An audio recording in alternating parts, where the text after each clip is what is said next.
Entonces, habíamos dicho que el libro de Marcos en esencia es la explicación, todo el libro de la parábola central que está en el primer espacio de 8 capítulos. De hecho, en el capítulo 4, justo al medio de ese primer bloque, está la parábola.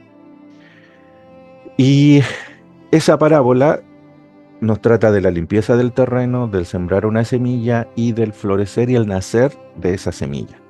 Los primeros 8 capítulos son la limpieza del terreno, por eso Jesús comienza a hacer sanaciones y liberaciones de demonios y todo eso sale en los primeros 8 capítulos. Y los siguientes 8 capítulos es la plantación de la semilla, que es la inauguración del reino. Capítulo 9 parte con el monte de la transfiguración y esa es la inauguración del reino.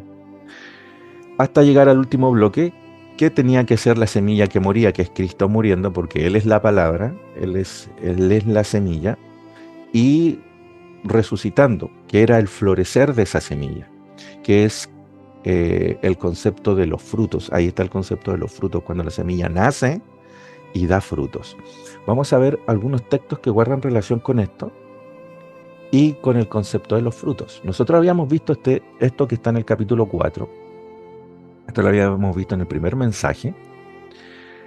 Leamos, dice, cuando estuvo solo, los que estaban cerca de él con los 12 le preguntaban sobre la parábola y les dijo, a vosotros os he dado saber el misterio del reino de Dios.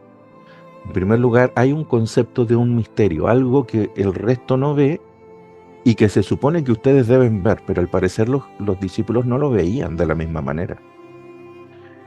Más a los que están afuera por parábola las cosas, para que viendo vean y no perciban y oyendo oigan y no entiendan, para que no se conviertan y les sean perdonados los pecados. Habíamos explicado en ese primer tema, lo pueden revisar, ir de nuevo, no lo vamos a explayar ahora, lo que quiere decir esta frase realmente. Esta frase realmente no quiere decir de que el Señor no quiere que lo oigan, no quiere que se conviertan y no quiere que se les perdonen los pecados, sino que lo que está diciendo el texto realmente es que a menos que se conviertan, no van a entender el perdón de los pecados.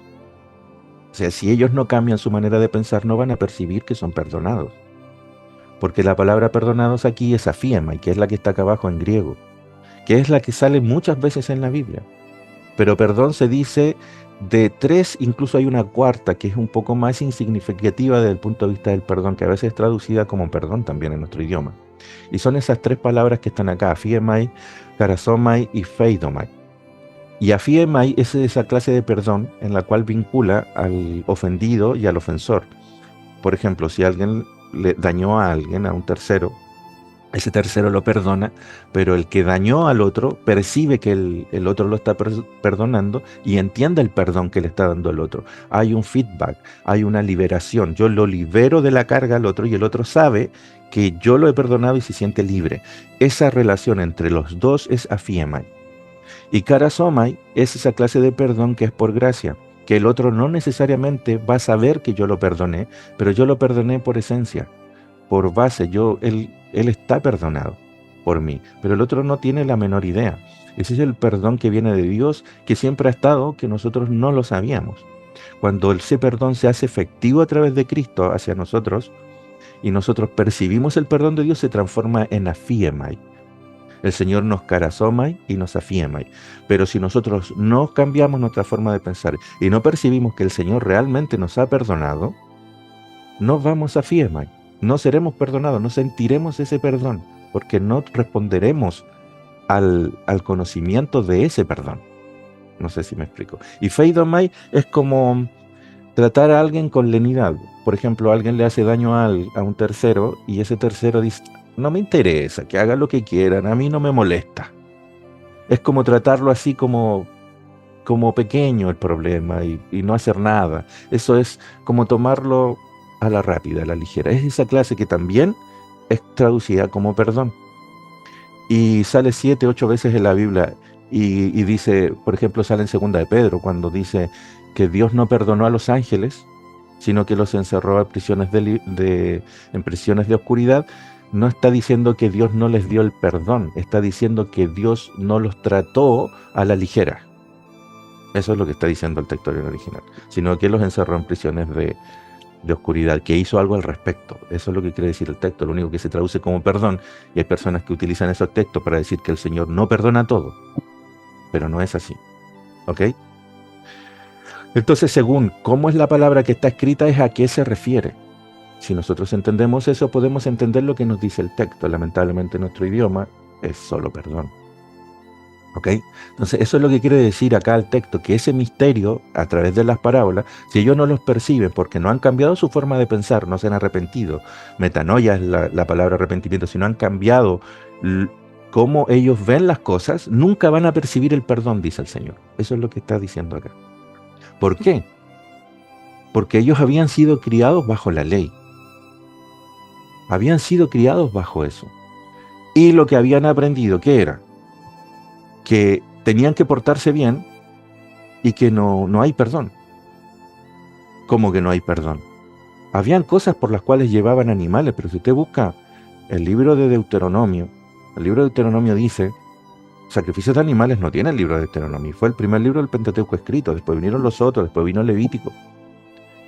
El primer libro fue de Deuteronomio, y Deuteronomio no tiene referencia a uno, quizás dos sacrificios. Y usted si los encuentra va a decir, esto no es. El libro de Deuteronomio dice que si usted falla a la ley, muere. Lisa y llanamente muere. Y si usted ha fallado en cosas pequeñas, como tocar un muerto, como estas cosas sencillas, como mancharse con sangre, vaya, quédese ahí impuro, aislado un rato, un momento, y se le va a pasar. Hasta el otro día, qué sé yo. Pero si usted erró, pague con su vida. De hecho, si su hijo era un niño rebelde, usted tenía que llevarlo a los magistrados, se hacía una especie de juicio, y el hijo era llevado fuera y lo mataban. No hay textos que hagan referencia a eso. Pero los padres podían hacer eso estaba por la ley. Entonces, ¿dónde está el perdón? No tenían perdón. Tenían una carga encima. Y si había perdón, eso tenía que venir de Dios, y ellos no lo tenían. Entonces vivían en la angustia de errar o no errar, en la frustración. Entonces, si ellos no perciben que el reino es diferente, nunca van a percibir el perdón que viene de Dios. Eso es lo que está diciendo el texto. Pues ese es el contexto de la realidad de los judíos. Entonces, el Señor le está diciendo eso, del misterio y de las parábolas. ¿Por qué les habla en parábolas? Porque los discípulos habían preguntado, ¿por qué? ¿Por qué esto de parábolas? Y les cuenta la parábola del sembrador. Los discípulos no la entienden, van donde Jesús y el Señor les dice, oigan, ustedes no entienden la parábola del sembrador, yo les estoy hablando en misterio para que el resto tenga ese lapsus de conseguir entenderlo, y ustedes tampoco lo entienden. Es decir, ¿cómo van a entender todas las cosas que yo les digo si yo les hablo por parábolas? Aunque Jesús hablaba un poquito más directo que los discípulos. Pero primero eran parábolas, ellos no las entendían y después venía una explicación. Eso sale en varias partes. Y la parábola del sembrador termina con esto. Y estos son los que fueron sembrados en buena tierra, los que oyen la palabra y la perciben. Y dan fruto. Acá está. Aquí partimos con el concepto del fruto. Y dan fruto a 30, a 60 y a 100 por uno. O sea, tú plantas uno y de uno te pueden salir 30. Y de uno te pueden salir 60. O te pueden salir 100 frutos. O sea, el tema no es cuánto. El tema es que de uno, cuando florece, cuando sale el fruto, se multiplica. Eso es lo que está diciendo. Y se multiplica en cantidades grandes, en referencia a ese que fue plantado.